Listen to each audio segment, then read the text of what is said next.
अभी हम इतने दिन से जो बात कर रहे थे कि यूनाइटेड का सीज़न बेटर है या आर्सेनल का सीज़न बेटर है, लेकिन इसके बीच में हम ये भूल गए कि न्यूकासल जो लास्ट ईयर रेलीगेशन जोन में बैठी हुई थी, उनके टेक ओवर के बाद से अभी जो उन्होंने जंप मारी है वो कितनी स्कैरी है। और हमने देखा है कि भाई मैन सिटी का जब टेक ओवर हुआ था तो उनको टाइम लगा था, 3 साल तकरीबन लग गए थे, 4 साल, जब वो एक टाइटल फाइट में आ पाए थे यूरोपियन प्लेसेस के लिए, एक्चुअली यूसीएल प्लेसेस के लिए फाइट कर रहे थे और फिर रेगुलर इंटरवल पे आपकी यूसीएल खेल भी रहे थे।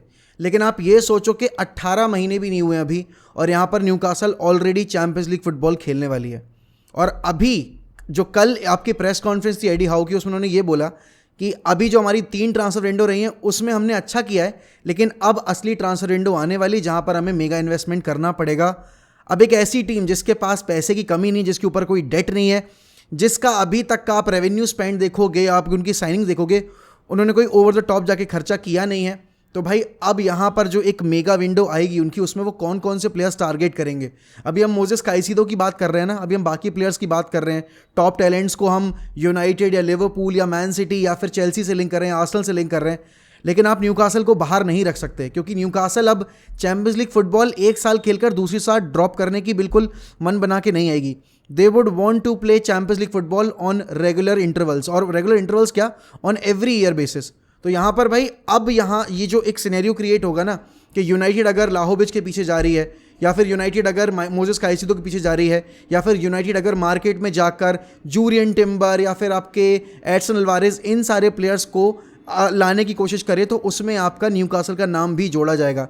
जैसे अभी तक हम लिवरपूल के साथ अपने आप को लिंक कर रहे थे ना कि यार काइसीडो के लिए अगर लिवरपूल जाएगी तो हमें जंप करना चाहिए, अगर मैकैलिस्टर के साथ डील एग्री होने वाली लिवरपूल की तो यहाँ पर यूनाइटेड को अड़ंगा डालना चाहिए। क्या पता आपकी न्यूकासल अड़ंगा डाल दे। तो बहुत स्कैरी टाइम आने वाला है बाकी सारे क्लब्स के लिए, क्योंकि ये जो स्टेट ओन्ड क्लब्स है ना, इनके पास पैसे की कमी है नहीं, इनके पास स्ट्रक्चर हम बाकी सारे क्लब से बेटर है। खासकर अगर आप यूनाइटेड से कंपेयर करोगे ना तो बहुत ही बेटर है। एंड डेफिनेटली ये जो समर विंडो है ये डिसाइड करेगी कि भाई यूनाइटेड, चेल्सी, लिवरपूल कहाँ फिनिश करने वाले हैं। क्योंकि देखो जितनी अच्छी विंडो होगी उतना ज़्यादा ऑप्शंस होंगे एडी हाउ के पास, और उसने लिमिटेड रिसोर्सेज के साथ जो चैंपियंस लीग का सपना न्यूकासल का इतने 20 साल के बाद पूरा किया है। अब आप ये सोचो जब उसके पास बैकिंग होगी, जब उसके पास प्रॉपर प्लेयर्स होंगे, तो वो ये चीज़ लगातार इंटरवल पे कर सकता है, एवरी ईयर बेसिस पे कर सकता है, which is quite scary for the rest of the Premier League. Also United की कल आपने लिंक्स तो नहीं थे कि हम नेमार से लिंक हुए थे, और उस टाइम पे मैंने बोला भी था यार कि नेमार की डील ना अभी एक स्मोक स्क्रीन की तरह है। यहाँ पर अगर होगा तो हो सकता है बस ऐसा सीन क्रिएट हो जाए कि हम लोन डील पर लेकर आ पाएँ अगर कतारी ओनरशिप आएगी। लेकिन अगर कतारी ओनरशिप नहीं आती है तो कहीं ना कहीं आपको ये बात तो पता है कि नेमार की डील आप नहीं हासिल कर सकते, और मेरे हिसाब से करनी भी नहीं चाहिए एक ऐसे टाइम पीरियड में जहाँ पर आपके पास ज़्यादा यंगर टैलेंट्स आपको मार्केट में अवेलेबल मिल जाएंगे, आप अपनी फ्यूचर के लिए टीम बिल्ड कर सकते हो। तो फिर परमानेंट बेसिस पर या फिर एक फुल पेमेंट पर आप नहीं लेकर आ सकते नेमार जूनियर को। तो यहाँ पर यूनाइटेड को और आपके टेन हैग को बैठकर ये चीज़ बहुत सही से समझनी पड़ेगी कि इस टाइम पर अगर आप नेमार के लिए जा रहे हो तो आप मार्केट में जो यंगर टैलेंट्स हैं उनसे हाथ धो बैठ सकते हो, और लॉन्गर पीरियड ऑफ अगर आप उस पर देखोगे एक प्रोजेक्ट स्केल पे, तो वहाँ पर नेमार की साइनिंग उतनी इम्पैक्टफुल नहीं बन पाएगी अगर आप फ्यूचर को कंसिडर करोगे तो। अब देखो यहाँ पर ओनरशिप का जो टंटा चला आ रहा है ना कि आपके सर जिम रैटक्लिफ आएंगे या फिर आपके शेख जसीम आएंगे, अभी ओजीसी नीस के जितने भी सपोर्टर्स हैं वो सारे के सारे प्रोटेस्ट कर रहे हैं, और उसकी मेन वजह क्या है कि इन्वेस्टमेंट की दिक्कत। यहाँ पर ओजीसी नीस ओनरशिप अटेन करने के बाद सर जिम रैटक्लिफ ने इतना कुछ पैसा इंजेक्ट किया नहीं है। आप बाकी सारी उनकी साइनिंग्स की बात करो, फैसिलिटीज़ की बात करो, वो इतनी इंप्रूव हुई नहीं है। तो यहाँ पर अब ना एक अभी तक जो एक पॉजिटिव पिक्चर दिखाने की कोशिश कर रही थी इंग्लिश मीडिया, यहाँ पर ओजीसी नीस के फैंस ने उनकी असलियत कुछ हद तक बाहर लाने की कोशिश की है। और यही एक वजह है कि क्यों majority of the fan base, specially जो आउटसाइड यूके का फैन बेस है, वो जिम रैटक्लिफ के फेवर में नहीं है। वो क्यों अभी शेख जसीम के लिए डिमांड कर रहा है, क्योंकि उनको पता है अगर आप ये स्टेट ओन्ड क्लब्स का अगर प्रोजेक्ट का डायरेक्शन देखोगे, इन्होंने कैसे अपने प्रोजेक्ट को मोल्ड किया है और कितना बेहतर दिशा में इनका प्रोजेक्ट मूव कर रहा है। चाहे आप न्यूकासल की बात करो, चाहे आप इनके मैन सिटी प्रोजेक्ट की बात करो, इवन अगर आप पीएसजी की बात करोगे, एटलीस्ट वो डोमेस्टिकली डोमिनेट कर ही रहे हैं ना। हाँ, लेकिन उनका स्ट्रक्चर उतना अच्छा नहीं है, but at the same time जो गलती उन्होंने पीएसजी में की है वो यहाँ पर दोहराने की कोशिश बिल्कुल नहीं कर सकते, क्योंकि यहाँ का फैन बेस भाई आपको कच्चा खा जाएगा। अभी भी एक जो लेटेस्ट रिपोर्ट आई है उसके हिसाब से 7-8 दिन और लग सकते हैं, जब आपको प्रॉपर क्लियर पिक्चर मिलेगी कि ओनरशिप का अभी जो टंटा चल रहा है वो कब सुलटेगा। और जितना डिले होगा ये ओनरशिप का सीन, उतना ज़्यादा आपका मार्केट में इम्पैक्ट पड़ने वाला है आपकी ट्रांसफर विंडो पे, क्योंकि फंड्स की अभी क्लैरिटी नहीं है। और ऐसा नहीं है कि एक बार अगर आपकी ओनरशिप क्लियर हो गई तो आपको 10 दिन के अंदर पेपर वर्क वगैरह सारा कुछ हैंड ओवर हो जाएगा और कतर आ जाएगा। कम से कम उसके बाद भी आपको 1 महीना, तकरीबन 1 महीना, 1 से 1.5 महीना वेट करना पड़ेगा ओनरशिप की क्लैरिटी के लिए कि भाई अब यहाँ से हम नई ओनरशिप के अंडर काम करना शुरू करेंगे। तो जितना ये डिले होगा अभी आपका ये जो प्रोसेस है, उतना ज़्यादा आपकी ट्रांसफ़र विंडो पे इम्पैक्ट पड़ेगा। और जब ट्रांसफ़र विंडो पे इम्पैक्ट पड़ेगा तो आपका अगला सीज़न ऑलरेडी उसमें डायरेक्टली इम्पैक्ट होने वाला है। और सिर्फ अगला सीज़न नहीं, आपका आने वाला सीज़न भी, क्योंकि आप अभी अगर टॉप प्लेयर से हाथ धो बैठे और अगर बाकी, जैसी हमने देखा है कि रूबिन डियास सिटी चला गया, आपका बाकी प्लेयर सिटी चले गए, जैसे कि आपने मारेज के टाइम पर नहीं हाथ मारे थे तो आपका मारेज वहाँ जा चुका है। अभी आप देख रहे हो कि लिवरपूल में अगर मैकैलिस्टर चला गया, आर्सेनल अगर डिक्लेन राइस या काइसिडो में से कोई एक लेकर आ गई, तो आपके पास ज़्यादा ऑप्शंस बचे नहीं टेबल के ऊपर। एंड डेफिनेटली आप बेलिंगम ऑलरेडी जाता देख ही रहे हो रियल मैड्रिड में, तो फिर ऑप्शंस की कमी बहुत ज़्यादा हो जाएगी। और उस केस में फिर आपको वही है, सब स्टैंडर्ड्स प्लेयर्स के साथ सेटिस्फाई करना पड़ेगा अपने आप को। और जब आपकी टीम सब स्टैंडर्ड प्लेयर्स के अलॉन्ग साइड बनी होती है ना, तो फिर आप चैंपियनशिप्स के लिए फाइट करना, ट्रॉफीज़ के लिए compete करना, वो रेगुलर बेसिस पे एक्सपेक्ट नहीं कर सकते मैनेजर से, क्योंकि एक मैनेजर उतना ही बढ़िया होता है जितना बढ़िया उसका स्क्वाड होता है। ऑल्सो अगर यहाँ पर अगर आप बात करो, एक बहुत मैसिव अपडेट आई है क्रिस्टियानो रोनाल्डो के रिगार्डिंग। रोनाल्डो के बारे में ये बताया जा रहा है कि he is not happy at Al Nassr और वो सऊदी लीग को छोड़ना चाह रहे हैं। अभी जनवरी के महीने में ही उन्होंने अपनी 200 मिलियन पर सीज़न की डील साइन की थी 2.5 साल के लिए, जो कि उनको 500 मिलियन देने वाला था 2.5 साल के अंदर। अब यहाँ पर अगर अल नसर से वो जाना चाहते हैं और ऐसा बताया जा रहा है कि वो यूरोप में वापस आना चाहते हैं, चैंपियंस लीग फुटबॉल वापस से खेलना चाहते हैं, तो यूरोप में आखिरकार ऐसे कौन से क्लब्स हैं जो कि रोनाल्डो को इस पॉइंट ऑफ टाइम पे साइन कर सकते हैं? तो अभी कोई भी ऐसा क्लब नहीं है जो कि अभी इतने एजिंग प्लेयर को लेके आना चाहेगा। नो मैटर अगर आप क्रिस्टियानो रोनाल्डो या फिर कोई और हो। अभी प्रॉब्लम पता है क्या है, जैसे आप चेल्सी का प्रोजेक्ट देखो, उसके प्रोजेक्ट में अभी कोई दीन दिशा नहीं है, तो चेल्सी तो अभी आने से रहे, और चेल्सी वैसे भी आपकी यूरोप में ही नहीं खेल रही है, तो फिर वहाँ तो सीन क्रिएट होने ही नहीं वाला।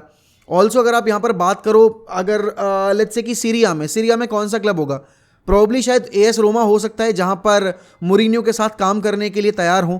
या फिर अगर आप बात करो कि आपकी लीग आ में अगर आपके नेमार जा रहे हैं, अगर आपके मेसी जा रहे हैं, तो अपनी जो हाइप है मेंटेन करने के लिए शायद पीएसजी साइन करना चाहे आपके क्रिस्टियानो रोनाल्डो को। लेकिन अगर आप रियलिस्टिक तौर पे देखोगे तो प्रीमियर लीग में कोई क्लब नहीं है, आपकी ला लीगा में भी कोई क्लब नहीं है। हो सकता है कि वो एएस आपकी स्पोर्टिंग लिस्बन चले जाएं, बाकी उसके अलावा तो आई डोंट थिंक कि टेबल पर ज़्यादा ऑप्शंस होने वाले हैं। हो सकता है सीरिया में आपका एएस रोमा एक अच्छा ऑप्शन बन जाए या फिर आपकी पीएसजी बन जाए। न्यूकासल के जो लिंक्स आए थे कि भाई रोनाल्डो के कॉन्ट्रैक्ट में एक क्लॉज डाला गया है कि अगर न्यूकासल चैंपियंस लीग के लिए क्वालिफाई करती है तो उनको न्यूकासल साइन कर सकती है, ऐसा वैसा। लेकिन उन सारी दलीलों को खारिज कर दिया था आपके एडी हाउ ने, जो करंट मैनेजर है न्यूकासल के, जनवरी के महीने में, कि नहीं ऐसा कोई भी हमें तो नहीं कोई आइडिया है, ऐसा कोई कॉन्ट्रैक्ट में क्लॉज है जहाँ पर उनको ये बोला गया है कि अगर हम क्वालिफाई करते हैं चैंपियंस लीग के लिए तो वो लेकर आएंगे। और अभी आप अगर देखो तो कैलम विल्सन की फॉर्म अभी नेक्स्ट लेवल पे चल रही है, ईसैक उनका बहुत बेहतरीन रन ऑफ फॉर्म में है, तो फिर वो अगर रोनाल्डो को लेकर भी आते हैं तो रोनाल्डो को फिट कहाँ करेंगे? सबसे बड़ा इशू वो है। अगर आप वहाँ पे एएस रोमा की बात करोगे तो चलो ठीक है, वहाँ पर वो टेमी अब्राहम की पोजीशन पे खिला सकते हैं। पीएसजी में तो मेसी जा रहे हैं, अगर नेमार भी जाते हैं तो उस पोजीशन पे उनको खिला सकते हैं, नंबर 9 की पोजीशन पे, क्योंकि आपका एम्बापे लेफ्ट विंग पे ऑपरेट करना ज़्यादा प्रेफर करता है। तो यहाँ पर आप न्यूकासल का प्रोजेक्ट तो अभी साइड कर ही दो, तो ये एक काफ़ी ज़्यादा एक क्लिनिकल टाइम पीरियड आने वाला है रोनाल्डो के लिए भी। क्योंकि देखो अब पिछले 3 सालों में 3 नए क्लब, यूवेंटस के बाद यूनाइटेड और यूनाइटेड के बाद अल नसर, और अगर इस साल भी नया क्लब आएगा तो आप ये सोचो कि 3.5 साल या 2.5 साल के अंदर उनके 3.5 साल के अंदर उनके 4 क्लब हो जाएंगे। तो यहाँ पर अभी एक स्टेबिलिटी की ज़रूरत है रोनाल्डो को, और मुझे लगता भी नहीं है, टू बी वेरी ऑनेस्ट, कि वो यहाँ पर 200 मिलियन पर ईयर का कॉन्ट्रैक्ट ठुकरा कर यूरोप में आना चाहेंगे। ऐसी कोई वजह भी नहीं है उनकी खास कि वो क्यों अल नसर छोड़ना चाहेंगे। एंड देखो, अगर रोनाल्डो अल नसर छोड़ते हैं तो जो एएफसी चैंपियनशिप में आपको रोनाल्डो को देखने का मौका चैंपियंस लीग में आपको रोनाल्डो को जो इंडिया में देखने का मौका मिल सकता है, वो भी हाथ से जाएगा। तो वो भी एक वजह है कि क्यों रोनाल्डो को नहीं छोड़नी चाहिए अल नसर। लेकिन हाँ, अगर पीएसजी जाती है रोनाल्डो के पीछे तो शायद कहीं ना कहीं ठुकरा पाना मुश्किल होगा। ऑल्सो ये डील कॉम्प्लिकेटेड इसलिए हो सकती है क्योंकि सऊदी और कतर की जो एक रिलेशनशिप है ना, वो बहुत ही ज़्यादा एक मतलब एक्सट्रीम एंड्स पर है, वो दोनों एक दूसरे को पसंद नहीं करते हैं।